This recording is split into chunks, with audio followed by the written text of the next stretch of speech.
Kanye West på P3, du fikk Power. Kristine heter jeg og er selskapet ditt her mandag til torsdag mellom 11 og 1. Jeg inviterer kjente og kjære folk som jeg har lyst til å bli bedre kjent med. Og i dag så får jeg besøk av Alexander Rybak, og det gleder jeg meg helt sinnssykt til. Budeia har sendt meg en tekstmelding med kodeord P3 til 1987.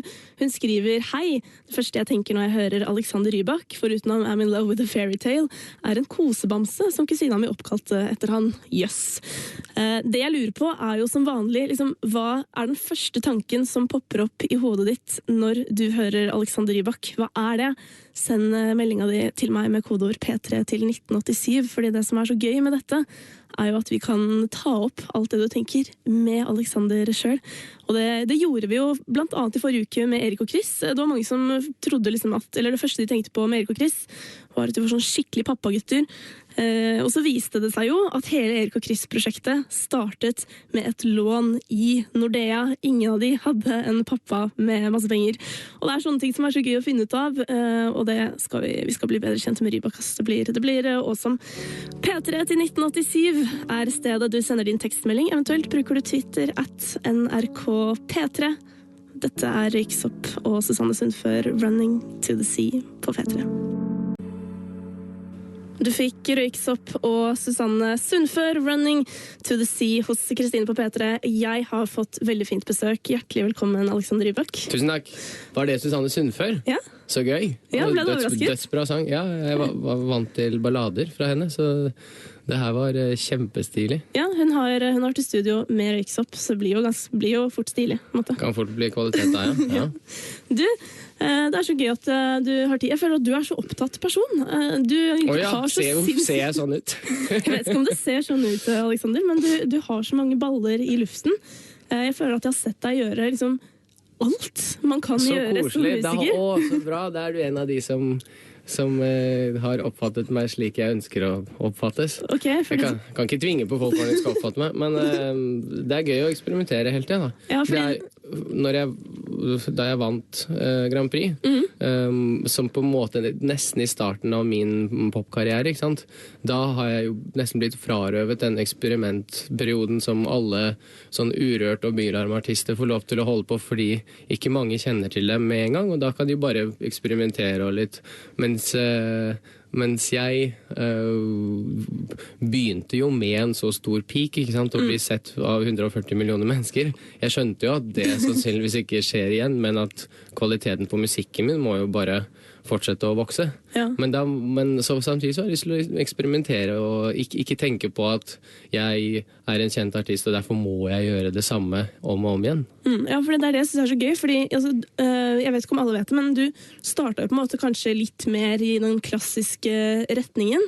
Det er vel det jeg gjør først og fremst. Ja, ikke sant? Du gjør det fortsatt. Det er sikkert mange som ikke vet. Du har vært med i Grand Prix, du vant Kjempesjansen på NRK, du driver med litt sånn show på si, og vi så deg på scenen med Scooter for en stund siden. Ja, det var gøy.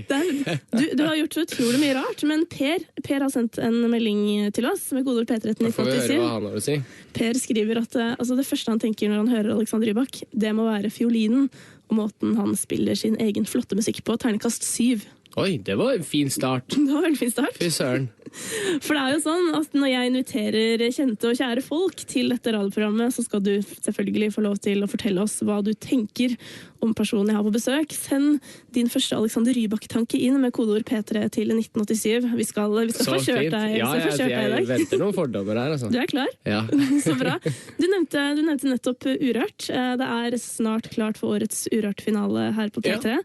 Går av stabelen 6. februar, og en av årets Urørt-finalister heter Intertwine.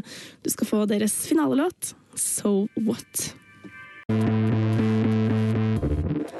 En av årets Urørt-finalister, Intertwine. Du fikk So What, og hvis du er hypp på at Intertwine skal vinne, så kan du sende en tekstmelding med mellomrom 5 til 1987. Det er greit å bare informere om det også. Jeg heter Kristine, og med meg så har jeg Alexander Rybak, og jeg er veldig fornøyd med det. Jeg er veldig fornøyd med det.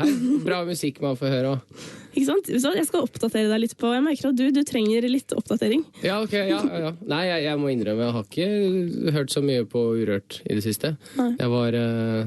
Forrige finale var jeg veldig Tyrkia. Okay. Sånn random. Du Ja. husker i hvert fall hvor du var, da. Ja. Det er imponerende. Du, vi har jo invitert lytterne til å sende meldinger inn til oss og fortelle hva de tenker om deg. Du er jo en person som vi har sett ekstremt mye i perioder. Litt mindre sånn i det siste, eller har vel vært flinkere til å porsjonere ut litt, Takk. kanskje? Men, Jeg er stolt av alt jeg har sagt ja til, men jeg er enda mer stolt av alt jeg har sagt nei til. jeg skal fortelle deg noe gøy. Ja. I går, ikke sant, så jeg har jo vært hjemme og vært stum. Jeg visste liksom aldri når jeg skulle få stemmen tilbake, men jeg var sånn her, Ja, fy det er fader, skummelt. jeg skal så sykt ha den tilbake til Rybak kommer. Og så har jeg drevet og sett litt på, jeg har vært på YouTube og liksom funnet sånne her intervjuer du har gjort med sånn her estisk TV og bare sånn, fy søren, så mye rart her, altså. Og så mye rare forskjellige spørsmål, kulturer, ja. først og fremst, ja. Ja. Ja. Fint du fikk tilbake stemmen, da. Ja, det er, Fin stemme, vakker stemme. Takk, tusen takk. Men vi skal til André, som har sendt en melding her. Kodeord P3 til 1987. Han Jeg er klar for skriver... litt fordommer her. Ja, den kommer nå. Ja, ok. Er du klar? Ja, kom igjen. Når jeg hører Alexander Rybak, så tenker jeg en som er litt PR-kåt. No offense. Hilsen André. Ja, det er vel hvis man er taxisjåfør, så må man vel ha lyst til å kjøre taxi. Og hvis man er TV-artist og musikerartist, så har man lyst til å være på TV og radio, på en måte. Så selvfølgelig, jeg har lyst til å fortelle gjerne historier som jeg synes er litt annerledes, da. Og det du sa om at det er litt mindre av meg, kanskje jeg har skjønt at det er ikke så spennende å melde på Twitter og Facebook hver gang noe morsomt har skjedd på byen. Jeg venter liksom til de litt mer spennende historiene, eller rørende historiene, eller provoserende historier, sånn som det med hun dama som forfulgte meg. Jeg tenkte liksom, hva er vitsen med å holde kjeft om det? Publikum er jo det beste terapien man kan få. Men har du litt mer gærne fans enn gjennomsnittet, tror du?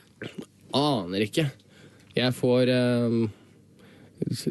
bare innblikk i min egen verden, på en måte. Det holder med det. Jeg tror det er dumt å sammenligne. Jeg liker å bli inspirert av andre artister sånn musikkmessig. Men jeg tror ikke jeg skal begynne å sammenligne fans, liksom. Jeg skjønner. Jeg er veldig fornøyd med. Jeg synes jo jeg har det beste publikummet ever, og det kuleste er at de er minst like allsidige som meg. Så jeg elsker å eksperimentere med sjangre og sånn, fordi jeg vet at de vil prøve å sette seg inn i hver sjanger jeg lager. Men det er morsomt, for det er en som kaller seg Kjøttkaka, veldig rart nickname, men veldig hyggelig på en måte, som også skriver til oss, noe av det feteste jeg har vært med på var da jeg var på Telenor Arena i fjor sommer og fikk se Scooter sammen med Rybak. Det er det råeste jeg har vært med på. Og så lurer han på liksom, hvordan kom det til egentlig? Jeg er litt sær av meg og litt vanskelig å ha med å gjøre når man driver og forhandler og skal prøve å få meg med på ting og tang. Du vet, jeg synes det er veldig fint at du sier det. Ok, takk. Er det fordi det er jo sikkert sånn mange ikke har lyst til å, jeg vet ikke. Nei, Men er det sånn man kanskje lærer jeg vil egentlig ikke etter hvert? være vanskelig. Jeg vil jo aller helst at jeg kommer med et forslag og folk sier yes, det gjør vi.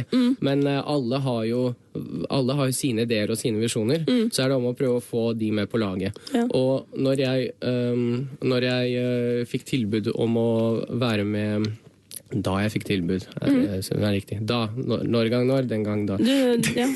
Da jeg fikk tilbud om å være med på Telenor Arena, Ja. Så sa jeg, ok, hvilke artister er det som kommer? Fordi jeg egentlig hadde en konsert i Tyskland eller sånt da, men da rakk jeg begge deler, men kun hvis jeg fikk spille med Scooter. Ok, så var det du som sa at det var Scooter eller ingenting. Bestemte du sangen også? Ja, jeg sa at det må være How Much Is The Fish. Og da sa de, ja, vi kan få til kanskje noen av de andre artistene. Så, ja, men da kommer jeg ikke sant? Da ble jeg sånn barn.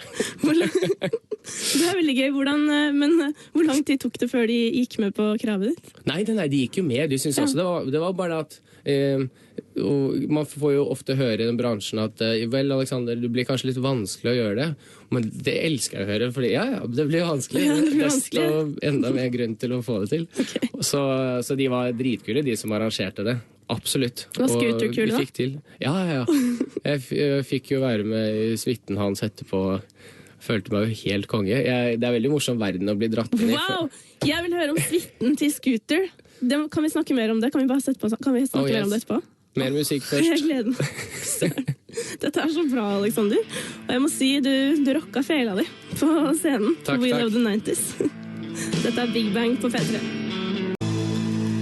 Fly like a butterfly, sting like a bee fra Big Bang hos Kristine på P3, hvor det en veldig, veldig søt liten mann i studio. Er du mann, Jeg er ikke liten, Alexander? stolen min lav. Ja, ok. Du ser så ung ut i fjeset, det det. Ja, ok, Jeg har takk. besøk av Alexander Rybak. Det veldig koselig, og vi var nettopp inne på en av mine favoritthendelser i ditt liv, som jeg vet om, da. Du deler jo mange hendelser med verden, så Nå er jeg spent. ja, det altså, når du spilte med Scooter, du dro rett og slett opp fela di da Scooter skulle spille How Much Is The Fish? Og du bare bevegde deg over scenen som en, jeg vet ikke.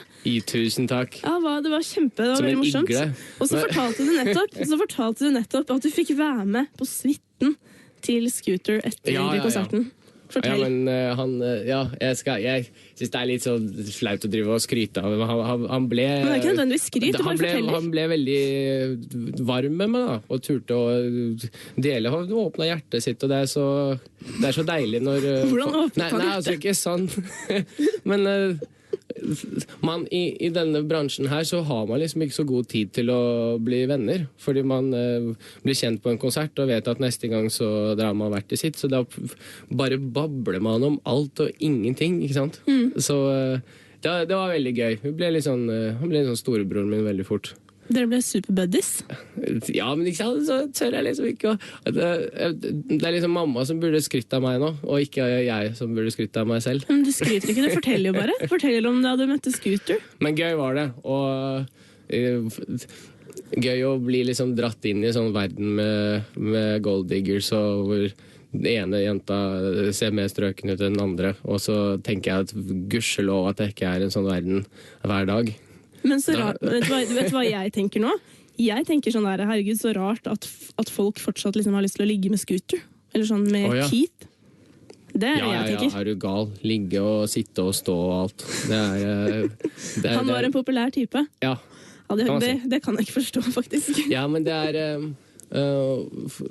er omfanget og liksom alt som rundt en artist, som hvis det blir stort nok, så blir artisten kjempebra også. Okay. Så det hvis lys og lyd og alt riktig, og Scooter jo en dritkul artist fra før av. Ja, så det noe med jeg skjønner. å ha riktig entourage. Jeg skjønner. Vi må hoppe inn i SMS-boksen igjen. Det er mange som har høy på å si ting til deg. Per skriver i Norge. Igjen? Ja. Per han vil bare få sagt at han føler at du gir fiolinen for dette vil jeg nemlig inn på. Han mener at du viser at man liksom kan bruke fiolinen til mer, siden du også bruker den til pop. Du driver jo opprinnelig med klassisk musikk. Ja. Du eksperimenterer jo i alle retninger. Og Så bra at Per sier det. For det første så synes jeg det veldig koselig av han at han kontakter meg for andre gang. Ja, og, han ivrig. Ja, men det bra, Per, at du har fått med meg det. Fordi har man blitt kjent, så det veldig deilig å ha en liten sånn misjon som bonus. Og min misjon å vise at et instrument kan bli brukt til veldig mange forskjellige ting. Men hvordan tas det på en måte imot i det klassiske miljøet? At du liksom velger å, jeg vet ikke, spille litt Scooter her og litt popmusikk der og... Jeg trodde klassiske, hva skal man si, jeg trodde det var veldig sånn strengt, at man ikke skulle drive og flørte med andre ting. Nå har jeg har for lengst valgt å ikke fortelle til alt og alle hva jeg driver med. Fordi man har jo egentlig instinktivt lyst til at alle i verden skal vite hva jeg gjør til enhver tid. Det jo derfor vi har Twitter og Facebook og sånn. Men jeg fornøyd med at de som var på Telenor-arenaen vet hvor kult det var der, ikke sant?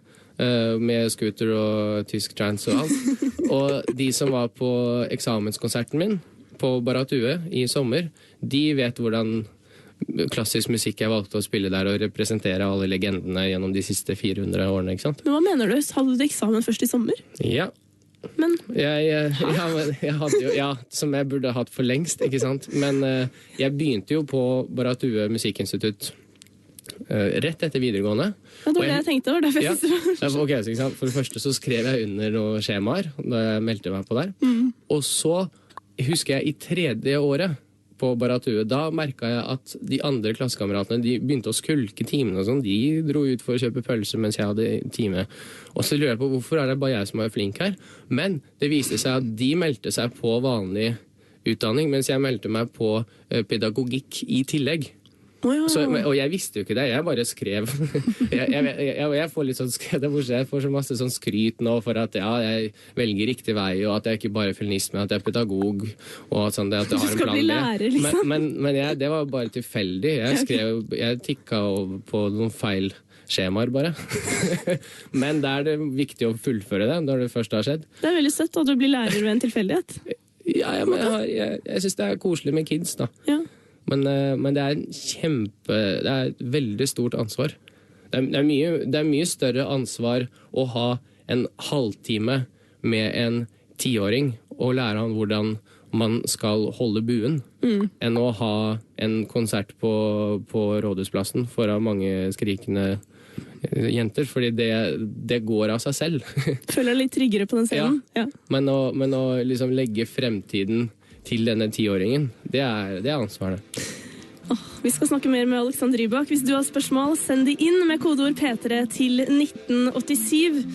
Mens du skriver, så fingra spretter, holdt jeg på å si, så skal du få Ali.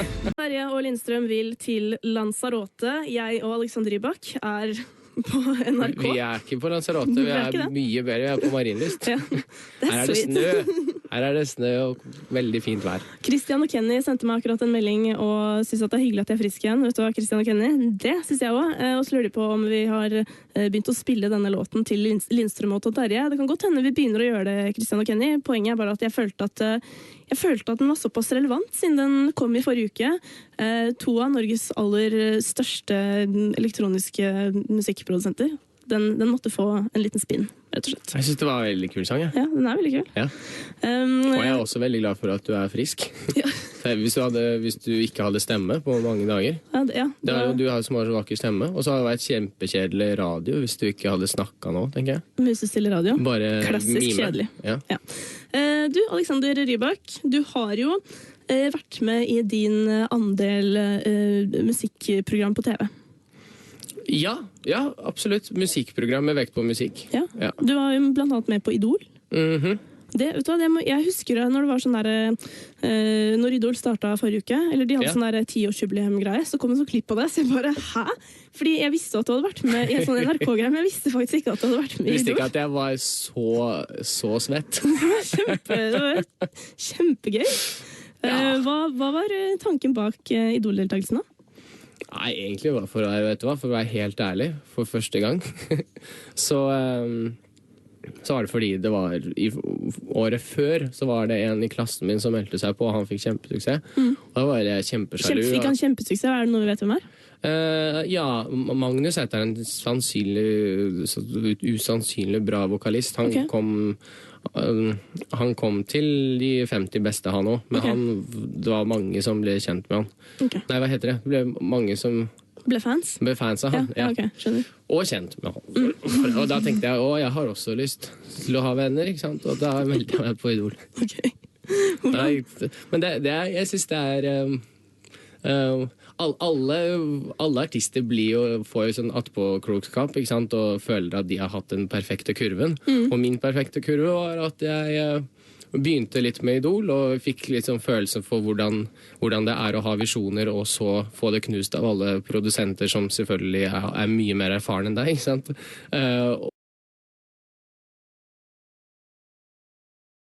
Og da tok jeg med meg det videre til Kjempesjansen, og da gjorde jeg det litt bedre, og fikk vite hvordan det er å jobbe med et svært team, og arrangere for et orkester, ikke sant? Og da tok jeg med den erfaringen videre til Grand Prix, så tok jeg med Grand Prix-erfaringen videre til Eurovision. Så gikk det sykt bra.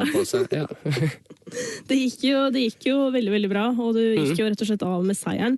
Jeg tror det er mange som har minner fra akkurat den kvelden. Jeg blant annet var hjemme hos naboen min. Vi hadde med sånn kjempestore norske flagg, for vi bare følte at det kom til å skje. Jeg tror alle på en måte følte litt at det kom til å vinne. Så gøy, og så var det altså. sånn vill dansing, så alle sto i sofaen og var helt crazy. Det er Men- gøy. Si det en gang til. Nei, Okay. nå må du slutte. Ja. Nå Nei, holder men det. det er det som er så gøy, for jeg sa jo til deg at jeg klarer ikke å Jeg vet at jeg klarer ikke å forene alle på hvert prosjekt jeg gjør. Så derfor var det så gøy med Grand Prix hvor alle vet hva som skjedde, selv de som ikke så på og håpet at folk bare slutta å snakke om Grand Prix. Men hvordan- Selv de fikk ved det seg. Ja, for det er jo noe med at liksom Grand Prix er sånne ting som alle er opptatt av. Alle har en mening om det. Alle blir liksom plutselig eksperter når man snakker om Ja. Grand Prix. Ja, eller så er det noen som er opptatt av å ikke være opptatt av det, ikke sant? Og da er de jo Ja, men da er man jo superopptatt. da er man jo opptatt av det. Men det er jo altså etter en sånn suksess, hvordan er det liksom, er det mange som spør deg om å bli med på sånn diverse TV-program? Ja, og så Har du blitt Også- spurt om å være idoldommer, for eksempel? ja, og det har jeg veldig, veldig lyst til. Det bare passa ikke med tidene. Schedulen. Ja, men det syns jeg var kjempekoselig at de spurte det. Og så har jeg blitt spurt om noen andre programmer som ikke handler like mye om musikk, og da må man velge. Er det noe man føler for, eller noe man ikke føler for? Det er viktig å ikke sette noen regler der, fordi ja, jeg var med på en sånn Skal vi danse? Ja, det var som- du, i Sverige. Ja. Og det funka ikke for meg, syns jeg. Altså, jeg kom jo langt og alt det der, men jeg føler ikke jeg bidro noe til menneskeheten av å være med der. I hvert fall ikke på samme likhet med Grand Prix. Okay. Men så var det også en annen ting som var handla enda mindre om musikk, og det var Skogheim flytter inn. Det var et veldig koselig program. Og det vet man jo heller ikke om på forhånd. Hvordan blir det? Fordi det kan bli alt mellom himmel og jord. Men det ble noe av det beste jeg har gjort, syns jeg. Fordi da fikk man nesten litt sånn portrettprogram. Så man må bare stole på magefølelsen, og det er ikke alltid den innfrir. Men Men er det noe du man må gamble litt, da. Men du vet jo sånn halvveis hva som foregår på TV og sånn, ikke sant? Siden du har fått Ja, mange da. forespørsler og sånn. Er det noen ting som du har veldig lyst til å være med på? Som du kunne tenke deg? Nei, ikke av ting som går på TV nå. Nei. Ikke? Jeg har Det er ikke sånn at du har en indre drøm om å være med i liksom 4 stjerners middag eller noe? Nei, jeg syns det er veldig koselig program, men jeg vet hva jeg hadde briljert i og ikke. Er du ikke så flink til å lage mat? Nei, jeg lagde jo litt mat i dag på God morgen Norge. Ok. Og det var koselig. Så alt er liksom i små doser. Men å bruke opp folks TV-kveld på noe jeg ikke vet om jeg er bra på eller ikke. Men derimot det er noen TV-serier, altså sånn Nytt på nytt for eksempel, hvis folk skjønner at jeg klarer å gjøre 2 ting på en gang, ikke sant? Og inviterer meg dit, da blir jeg jo kjempehappy. Eller sånn som da Jon Almaas, hør etter. Yes, vær så snill. Ikke sant? Og da jeg ble invitert av Asbjørn Brekke-gjengen, det var noe av det kuleste. Så bra. Så det. Men min største drøm er å være komponist. Så det. Jeg har virkelig, virkelig lyst til å skrive filmmusikk og for andre artister og alt som er. Sleepwalking av Karina Dahl hos Kristine på P3, låta som ikke kom videre i lørdagens Melodi Grand Prix-delfinale. Hvem var din favoritt, Alexander?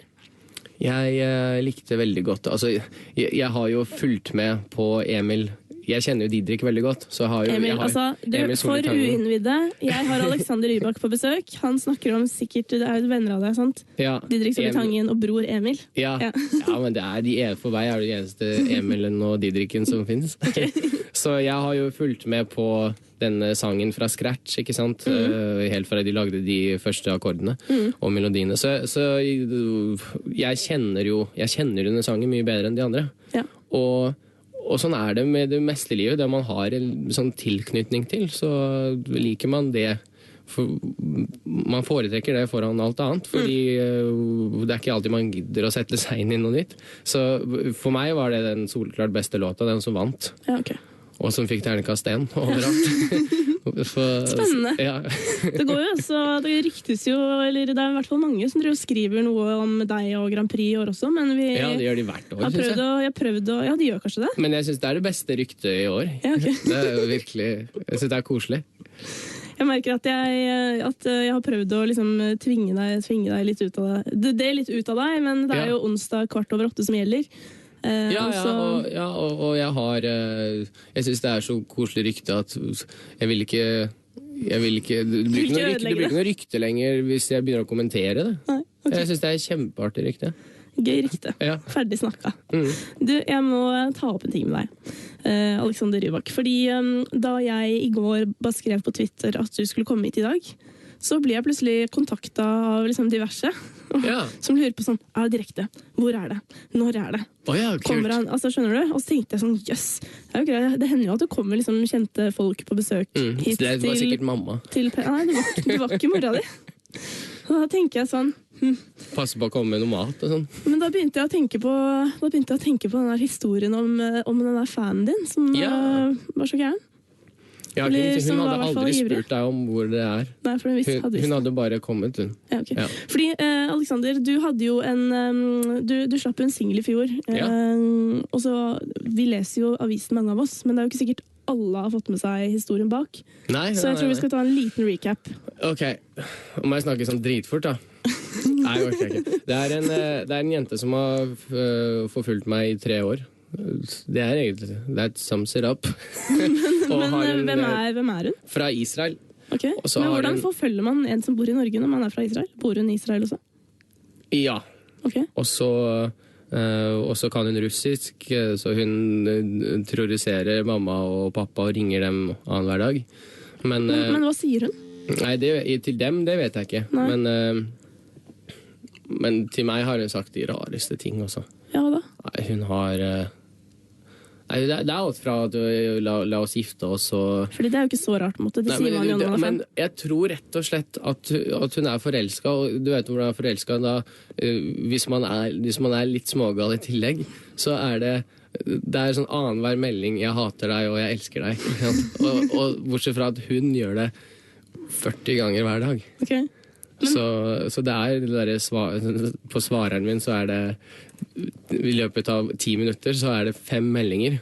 Og det er sånn, jeg tenkte at akkurat når jeg la igjen beskjed på svareren, så kan det hende jo at du ringte meg. Ok, men hvordan reagerte hun på...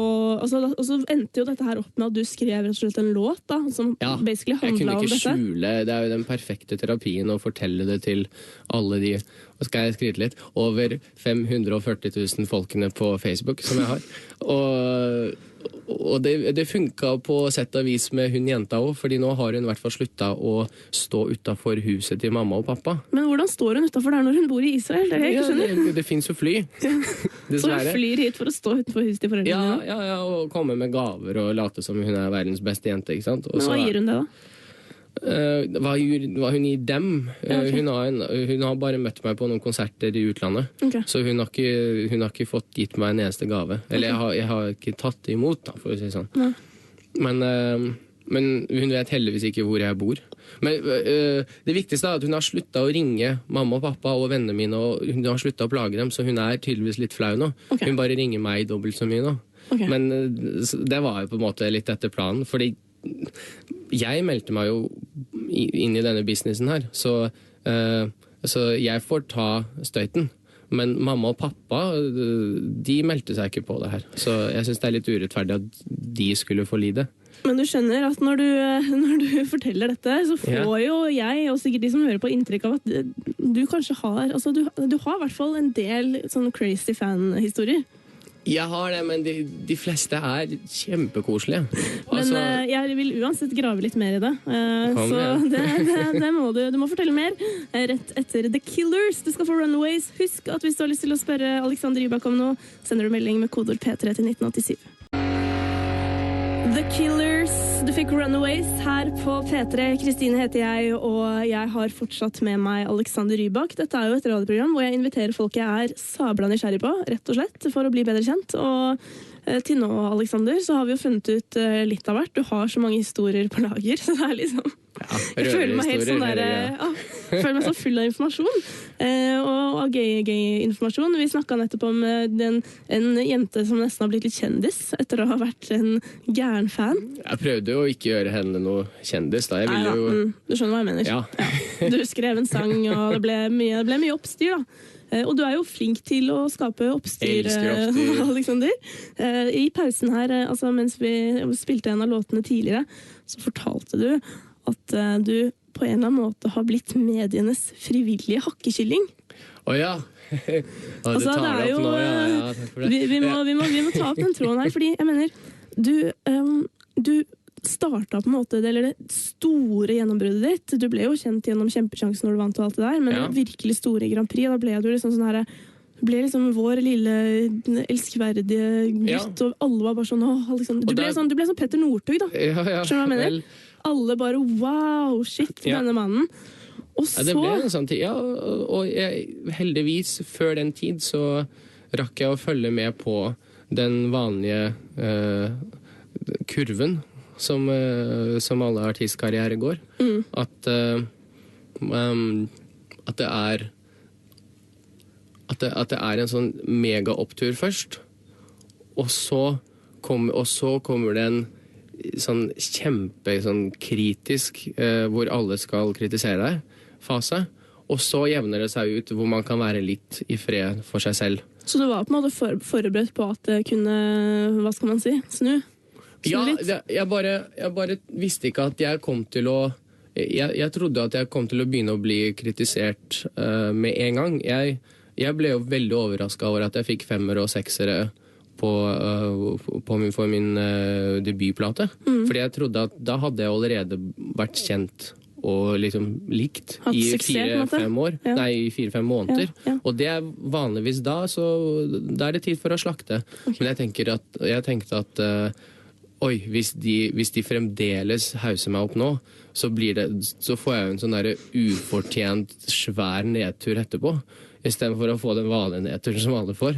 Men det skjedde jo litt sånn diverse ting som liksom, jeg vet ikke, det er jo, for det første så er det jo sånn at når man er kjent, så henger jo folk seg ekstra mye opp i hva man gjør. Ja, sånn småkjedelige ting. Sånn der, jeg har det litt kjipt nå. Du hadde jo for eksempel du skrev på Facebook jeg husker ikke et par år siden, eller et eller annet, at du hadde en litt kjip periode, og litt sånn, trengte å være litt i fred, da, basically. Ja, det var jo da jeg skjønte at ok, nå er det like før, nå kan jeg vel ikke ha mer sånn der gullgutt-stempel i media. Nå må de vel snart begynne å hakke på meg.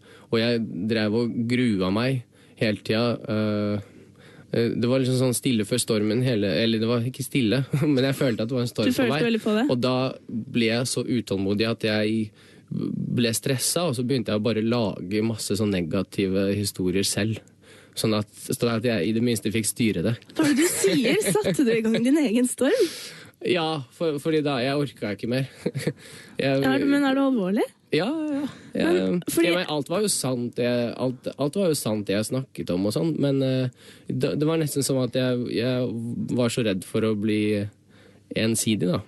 Men fordi det jeg lurer på da er jo sånn, når man er så kjent og folk er så opptatt av deg, og så velger du da, ikke sant, å fortelle nå står det ikke veldig bra til, jeg trenger litt tid for meg selv, hvordan føles det da når liksom avisene på en måte skriver om det som om du nesten er gæren, liksom? Eller skjønner du hva jeg mener? Ja, jeg skjønner. Ja, men det er jo litt av det samme som med den siste singelen, hvor jeg bare ga ut selve låta og musikkvideoen, og bare lot det stå til. Så visste jeg jo at det ikke kom til å fokusere på at jeg fikk mange views på YouTube, eller at jeg spilte inn musikkvideo for flere 100 000, eller at det var liksom de vanlige tingene de kom til å skrive om. Jeg visste jo at det kom en eller annen og skulle gjøre reklame på å kritisere meg, men greia var at det var jo akkurat det jeg ville, fordi da fikk jeg jo første siden, og da fikk jo folk høre sangen, som jo alt burde ende opp, ikke sant? Når man gir ut en ny single. Jeg bryr meg ikke om hvilken historie som skaper blest. Det viktigste er at det ender opp med at folk vi må jo nesten sjekke ut denne rare sangen som man blir kritisert for. Shit, så lenge siden jeg har vært så nysgjerrig som jeg er nå. Åja, ja, da Dette burde her du med sjekke ut å- låta. Ja, det har jeg jo selvfølgelig gjort. Ok, da. Men dette her med å, dette her med å på en måte på en eller annen måte sette i gang sin egen storm. Jeg trodde ikke du hadde så kontroll over det som skjedde. Nå virker det som det er nesten litt sånn småplanlagt. Litt småpsyko, nesten. Dette her Tør du å ha meg videre i studio? Om jeg tør. Ja. Om jeg tør. Dark Motion hos Kristine på P3. Nytt spennende band som kaller seg Jeg har besøk av Alexander Rybak. Halla. Heter de Ja, de heter Fett. 3 M-er på rad. Da kan ikke jeg bruke det, da. Nei, jeg hadde tenkt til å lage et nytt band som skulle lese Neste det. sang. Ok, greit. Ja. Ja, da har du fått med deg det? Ja. Ja, så bra. Du, det er vi hadde nettopp en ganske dyp samtale, egentlig, før vi satt på den låta. Jeg ble super amazed. Du er vel som regel oftest dyp, du, er det ikke det? Jo. Jo, alltid. Smart jente.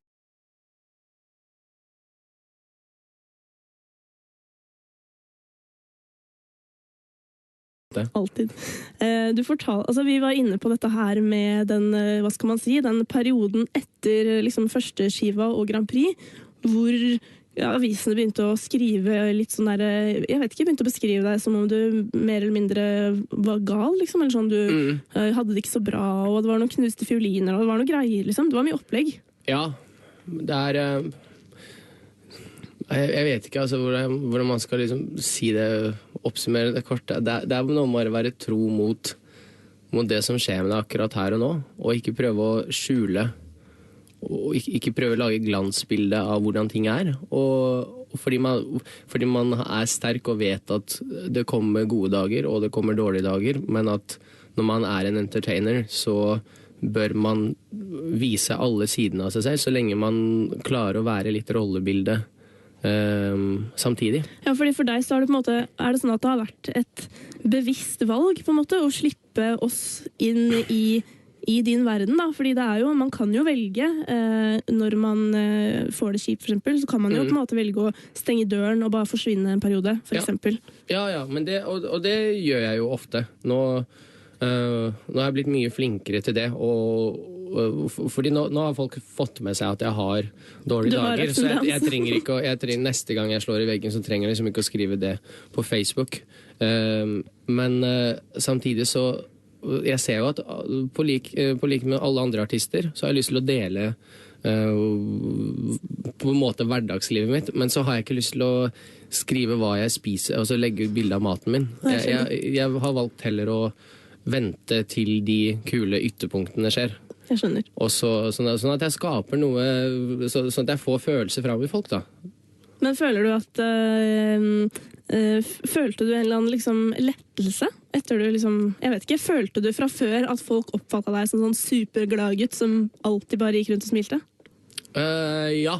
Så var det derfor du liksom følte på at du ville uttrykke noe annet? Jeg kunne jo egentlig kanskje ha ventet, hadde jeg bare ventet 3-4 uker eller noe sånt med å knuse feler og bli stresset og få hjertesorg, og akkurat det kunne jeg jo ikke bestemme selv.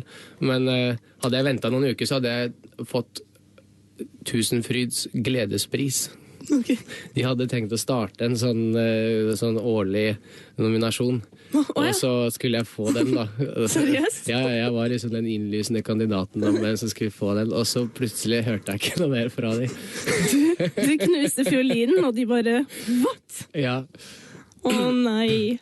Ja, men det, kanskje en annen gang. Jeg er fornøyd med alle de andre prisene jeg har fått, men jeg ser nok at det er, jeg skal ikke si at jeg er superfornøyd at alt var helt perfekt, alt jeg har gjort. Jeg tror nok ikke som forbilde for andre kids at det er kult å knuse fiolinen sin.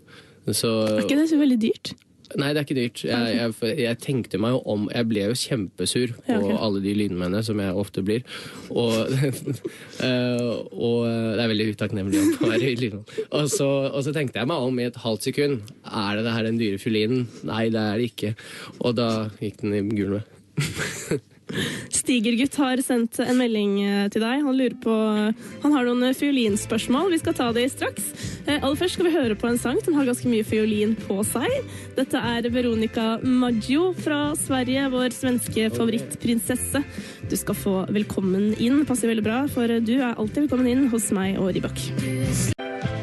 Veronica Maggio, velkommen inn på P3, hvor jeg, Kristine, har besøk av Alexander Rybak. Alexander? Yo! Nå må du våkne. Ja. Vi har fått en melding fra Stigergutt på SMS, kodeord P3 1987. Han lurer på hvilket annet instrument du kunne tenkt deg å beherske. Jeg vet ikke. Altså, du behersker jo noen andre instrumenter. Nå tenkte jeg å si noe som ikke passer seg på radio. Ja, men alt passer på radio. Nei. Si det. Kontrabass. Men da... Kontrabass? Ja, jeg bare fant på noe fort. Men saksofon synes jeg jo det er virkelig det mest sexy instrumentet som finnes. Det hadde jeg virkelig ønsket jeg kunne beherske. Ja, men det kan du ikke. Men jeg har litt for mye respekt. Jeg gir ikke å... Jeg kan nok... Du kan spille litt seint i skolen, kanskje? Med alt det crewet jeg har for meg, så kan jeg jo... Jeg kan jo lage en dritfett musikkvideo hvor jeg mimer til saksofon, og alle kommer til å synes det er kult, men jeg har alt for mye respekt for saksofonister. Men jeg spiller jo piano da, og gitar. Det er jo det som... I Russland, vet du hva? I Russland må man må spille piano. Uansett hvilken skole man går på, så spiller alle piano. Og ikke bare sånn på musikklinja, liksom? I hvert fall under Sovjetunionen, da. Ja, ok. Det var tvang? Nei, det var en del av kulturen. Ja. Og akkurat som nå det er pålagt å ha religion, ikke sant, som fag, da hadde man piano. Wow, det visste jeg ikke. Nei. Fy søren. Og så en annen ting du ikke visste er at i Russland... Her kommer det! For å være musikkanmelder i de største avisene, så må man ha en master i musikkhistorie. Må man det? Og hva heter det? Hørelære og satslære og de som får beste karakterene der. Man må være liksom musikknerd, sånn faglig. Rett og slett. Yes. Så det hjelper det ikke å være synser. Wow. Nei. Det visste jeg heller ikke. Jeg skal oversette...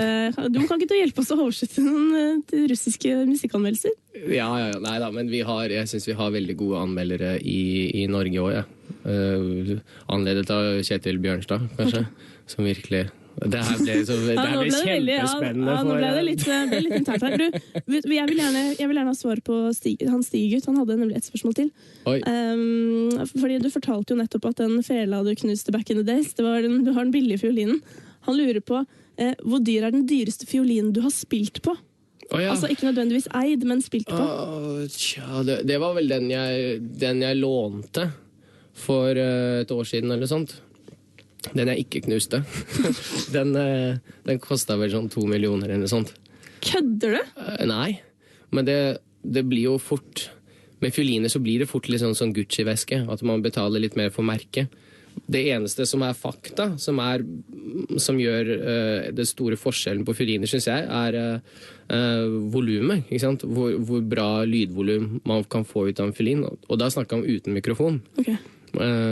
Carnegie Hall og Oslo Konserthus og sånn, der hører man forskjell på en sterk fiolin og en fiolin som ikke bærer. Så da er det verdt å betale. Det er ofte stor forskjell på en fiolin til 50 000 og 250 000. Men er det forskjell på 250 000 og 2 mil? Nei, det er ikke forskjell på 250 000 og 20 millioner, som Stradivarius koster nå. Finnes det en Hæ? Hva mener du? Finnes det en fiolin som koster 20 millioner? Ja, men det er jo mer sånn, det er sånn som banker eier, ikke sant? Så fiolin som Ole Bull spilte på, som de fremste klassiske musikerne, som Henning Kraggerud og sånn, de får da låne de, ikke sant? Og dette er en ny verden, altså. Gud. Ja, men det er litt sånn kjedelig verden. Det er litt kjedelig verden, men det var bare spekulasjoner og ekstreme... Mye morsommere å kjøpe leilighet på Aker Brygge. Sånn som du har gjort. Ja. Du, Alexander, det er sånn at alle som kommer på besøk til meg får et oppdrag som lytterne bestemmer. Så vi kan ikke forberede det. Du som hører på skal selvfølgelig få lov å sende forslag på Alexander Rybak sitt oppdrag. Kodeord P3 til 1987. Jeg kan jo fortelle om Husk at det er barn som hører på. Jeg kan jo fortelle litt om hva de andre har gjort. Ja. Stian Blipp, Idol-programleder, måtte jo selvfølgelig gjøre en Idol-audition. Det hadde vi det veldig morsomt med. Han sang Shaggy. Det ligger på P3 nå. Vi har hatt Sirkus Eliassen her. De lager jo veldig partymusikk om dagen. Bra gutter. Men jeg sendte storebror Magnus ut på gangen for å skrive en dyp og ektefølt sang om hvor viktig det er å dele tiden sin med andre. Superakustisk greie. Klarte de det? Ja, det var kjempemorsomt. Ligger også på P3 nå. Tiden man har. Ok. Ja, de klarte det. Respekt. Erik og Chris måtte rappe en av hitsene sine på nordlandsdialekt. Altså, det er mye rart som kommer inn. Det er ikke jeg som bestemmer, det er lytterne. Så liksom, det er litt opp til de hva som skjer. Kodeord P3. Bare se hvor kreative lyttere er. Sorry, si det en gang til. Kodeordet er P3, nummeret er 1987, og jeg tror Alexander er med på det meste. Er det ikke det, da? Jo, jeg tror, ja. Men igjen, husk at det er barn som hører på. Det er ikke det. Jo, det er noen. Kanskje noen. Ja. Jeg er spent på hva du kan komme opp med. Send det inn med en eneste gang. Mens du får Ekkolodd, urørt finalist. Dette er Perler. Filthy Rich på P3, en av årets urørt finalister. Låta het Gal, og jeg synes det var så gøy, fordi jeg har Alexander Rybak på besøk her i studio. Han driver akkurat nå og graver fram fela si. Det er så flink når du sitter her nede og finner fela. Men det som var gøy, som jeg skulle si, var at Alexander Rybak synes at Filthy Rich var skikkelig kul. Det synes jeg var gøy. Hørte du, Alexander? Da kom en av mine fordommer fram på en måte. At jeg ble overrasket over at du likte rappen til Filthy Rich. Ja. Ikke at vi skal være partiske her. Nei, på ingen måte. Men det var bare gøy. Det likte jeg. Bra gutter. Eller gutt. Gutt. Han er en gutt. Vi driver og finner oppdraget til deg, Alexander. Og det har kommet inn mange gode forslag. Men det var en som jeg synes var så rar her. En som skriver til oss: La Rybak synge DDEs E6 med Max Mekker-stemme. Hvordan stemme har Max Mekker? Har jeg glemt det? Nei, jeg vet ikke. Det er vel... Husker du det? Det er vel egentlig ikke så langt fra originalen. Hva mener du? At han og Bjarne Brenn? Men nei, jeg vet ikke. Man må vel hva er det han sier da? Du, Leonora. Ja, det er han, med den dype. Når du og Tidmann går bak busken, hva gjør dere da egentlig? Og så ler han sånn rart. Nei, det er vanskelig. Jeg synes det var gøy. Jeg ble tatt tilbake til Sesam stasjon, i hvert fall en liten svipptur. Men vi ble jo litt begeistret for det ene forslaget. Eller sånn, jeg merket at du ble litt sånn, ja. Det var litt gøy. Dette her med å rett og slett spille fiolin oppå noe, vi skal lage feledubstep. Du har jo vært borte i techno tidligere, du har jo spilt med scooter. Og heldigvis så hadde du med fela di i dag, det var jo veldig flaks. Alltid med deg, for sikkerhets skyld. Det er liksom brødet mitt. Er det sant? Levebrød. Men så ble jeg litt usikker på egentlig hvilken sang, for at jeg har jo selvfølgelig stappa P3s base full av masse dubstep som jeg pleier å spille i radioprogrammet mitt på lørdager.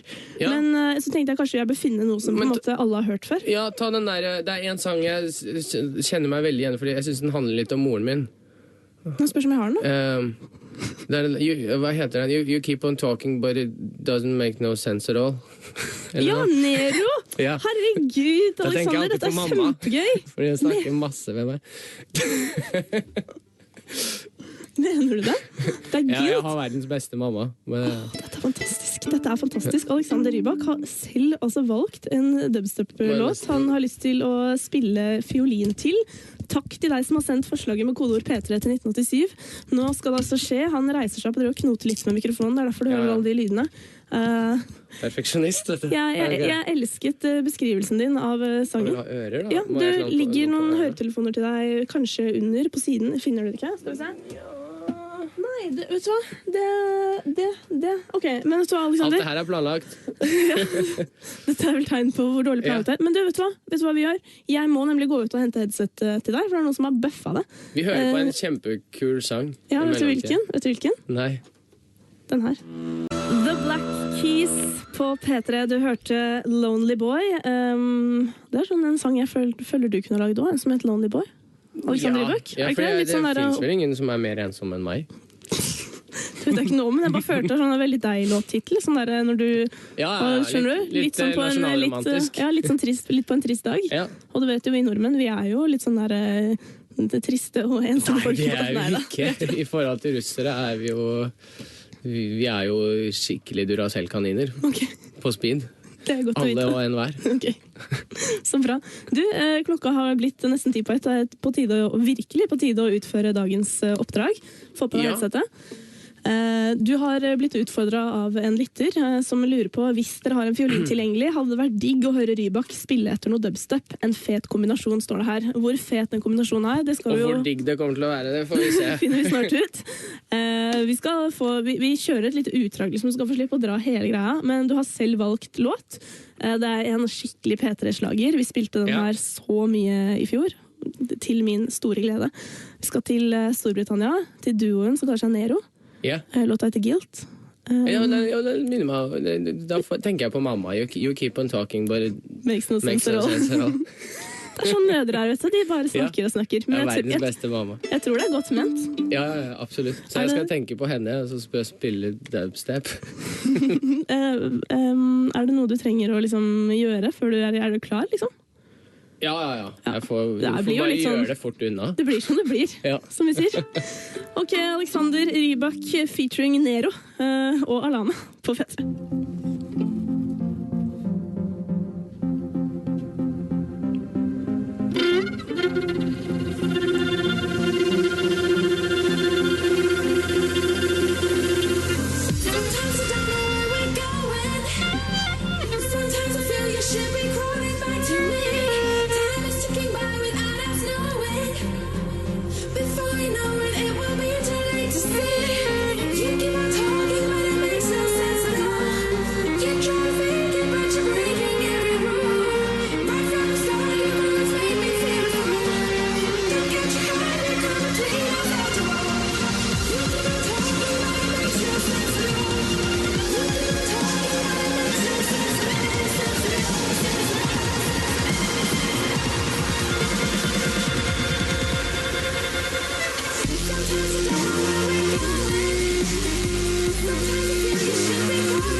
For eksempel.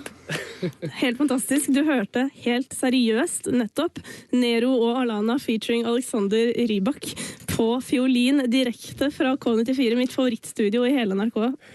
Tusen takk, Alexander. Fy søren. Ja, for det måtte jeg understreke. Pleier dere å fake? Nei, jeg pleier ikke å fake.